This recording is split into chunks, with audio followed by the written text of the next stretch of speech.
تحياتي لك أخي أسعد. والله ما ينطبق على إخوتنا الجزائريين مع نظامهم هي تلك المقولة التي يقول فيها كبلته فألقيته في اليم ثم قلت له إياك إياك أن تبتل بالماء.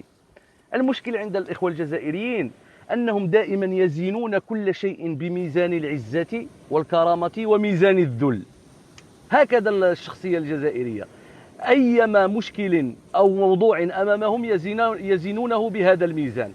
ثم عندما نتكلم عن الطوابير ونتكلم عن الأكل، وصراحة هو جرني إلى هذا الحديث جرا. يا أخي، هناك من معارض جزائري كان ضابط في المخابرات الجزائرية اسمه أنور مالك، ولعلك تعرفه أخي أسعد. أنور مالك تكلم منذ يومين. ماذا قال في فيديو اليوم على اليوتيوب؟ يقول بأن الشعب الجزائري يشتري المواد الغذائية بالتقسيط. تخيل، بالتقسيط. عندما يذهب الجزائري إلى الدكان لكي يشتري 5 كيلوغرامات من الدقيق، إذا كانت 5 كيلوغرامات من الدقيق تساوي 5 أورو، يعني يؤديها على مدى 5 أشهر، أورو لكل شهر. هذا يعكس الحالة الاقتصادية المزرية حقيقة داخل الجزائر. ثم لا نريد أن نقول على أنني أنا ابن بركان وكانوا الجزائريين يدخلون عندنا. والله يا أخي أسعد كانوا يأخذون صورا مع البطيخ، يلقوا بطيخة دليعة هذيك الخضراء، والله العظيم يعنقوها يحضنونها هكذا، ثم يقول لصاحبه خذ لي صورة، خذ لي صورة مع البطيخ.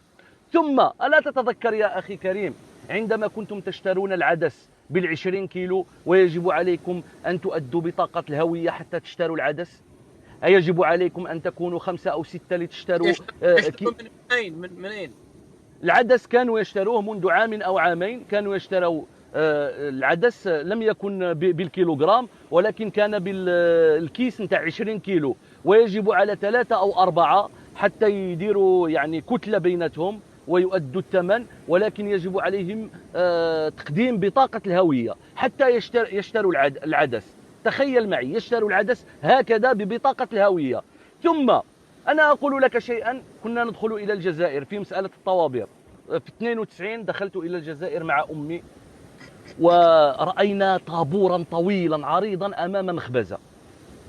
فإحنا كان خصنا الخبز، مشينا أنا والوالدة نستنى في الطابور، والوالدة دهشت من ذلك الطابور. قالت لي الوالدة، قالت لي ألا واش ما كيديروش الخبز عندهم في الدار، لأننا نحن في المغرب نعجن الخبز ثم نخبزه في المنزل ونقوم يعني بخبز منزلي. ثم في الطابور تكلمت مع إحدى الجزائريات. خبز ذكرتني خبزكم يا أخي، البغرير والمسمان بطبوط والحرشة هذيك رهيبة الحرشة. نعم. والله والله. ثم الوالدة سولت واحد الجزائرية، قالت لها أختي والله أنا ما أدهشت من هذا الطابور، يعني أنتم ما تخبزوا في البيت؟ أتدري ماذا قالت لها أخي أسعد؟ إيه؟ قالت لها أنا نخبز له جد باباه؟ والله ما نخبز له جد باباه، يضرب راسه مع الحيط. تتكلم عن زوجها، تقول لأمي والله لن أقوم بعمل خبز منزلي ولو صعد إلى القمر، لأنه لا يستحق ذلك. هكذا وأنا حاضر. ثم أنه كان صديق جزائري لأبي، تخيل في 92 يأتي عندنا، ثم كانت عندنا كوكاكولا في قنينة كان فيها غاز كثير.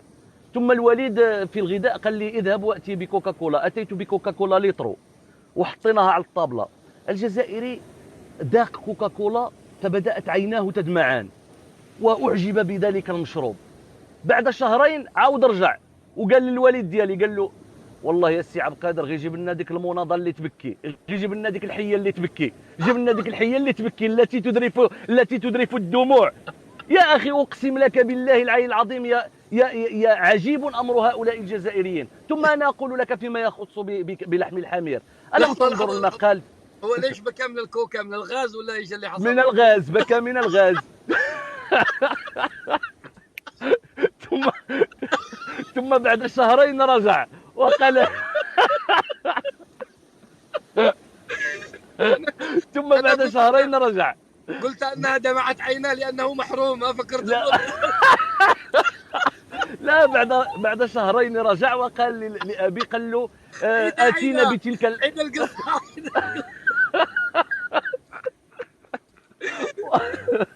عيد القصة يا أخي القرش لو سمحت. نعاودها. قلت أنه كان صديق لأبي أيوة. جزائري، كان يأتي عندنا مرات يعني عندما يأتي إلى المغرب، ثم أتى بالوالد بكوكاكولا، كانت كوكاكولا في قنينة زاج وكان الغاز في الكبيرة هذه الكبيرة، نعم، أبو في لتر. أيوة أيوة. يطرو لتر واحد. ثم حطيناها على الطاولة فبدأ يأكل وبدأ يشرب من كوكاكولا، وهم كانوا لا يعرفون كوكاكولا فاستلذها. شرب يطرو كامل شربوا، هو ياكل العينين ديالو يدمعوا، الدموع هاودين، ياكلوا الدموع هاودين، ياكلوا الدموع هاودين.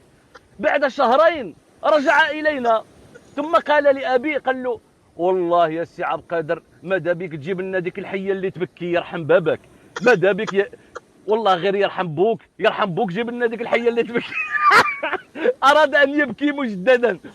ثم ثم قلت على أن لحم الحمير في فيديو على البي بي سي، على البي بي سي يا أخي، يتكلمون عن لحم الحمير أنه يؤتى به من الخارج ويصدر إلى الجزائر بطريقة مقننة، ثم يعلبونه ثم يبيعونه. ثم أنا أجيبه في عجالة عما تقدم به فيما يخص سبتهم ليلية والجزر الجعفرية. والله يا أخي أدينا ثمن فتح الأندلس، تلك الحضارة اللي بقت 830 عام، الذي ساهم فيها المرابطون والموحدون وشيئا من المارينيين.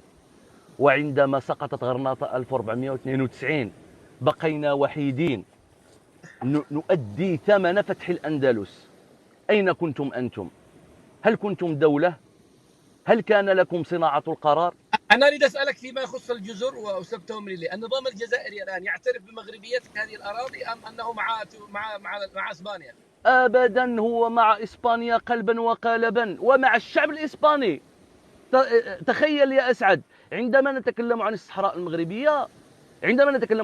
المغربية يقول بأنها مسألة نظام وهي مسألة شعب، هي قضية شعب عندنا، هو ضد الشعب المغربي. عندما قطع الغاز عن إسبانيا في حوار صحفي لتبون يقول للشعب الإسباني: يا أيها الشعب الإسباني الصديق، لا تخافوا ولا تحزنوا، فمسألة العلاقة وسحب السفير من إسبانيا سوف لن يكون لها يعني نتائج عليكم، سنمدكم بالغاز. ثم البرلمان العربي عندما اجتمع بعد أحداث سبتهم ليلية، عندما أراد العرب أن يدينوا ما خرج به البرلمان الأوروبي، ماذا قال الجزائر؟ حتى أن النائب الأردني الله يذكره بخير والله يعطيه الصحة، يعني جعل من الجزائر يعني أعطى صورة باهتة عن الجزائر. الجزائر اليوم حتى بعد جزيرة الليلة ماذا قامت الجزائر؟ ذهبت مباشرة لإقامة علاقات اتفاق الصداقة مع إسبانيا. والجزائر اليوم حتى بعد هذا القرار العربي ذهبت إلى مليلية، إلى حاكم مليلية، ماذا قالت له؟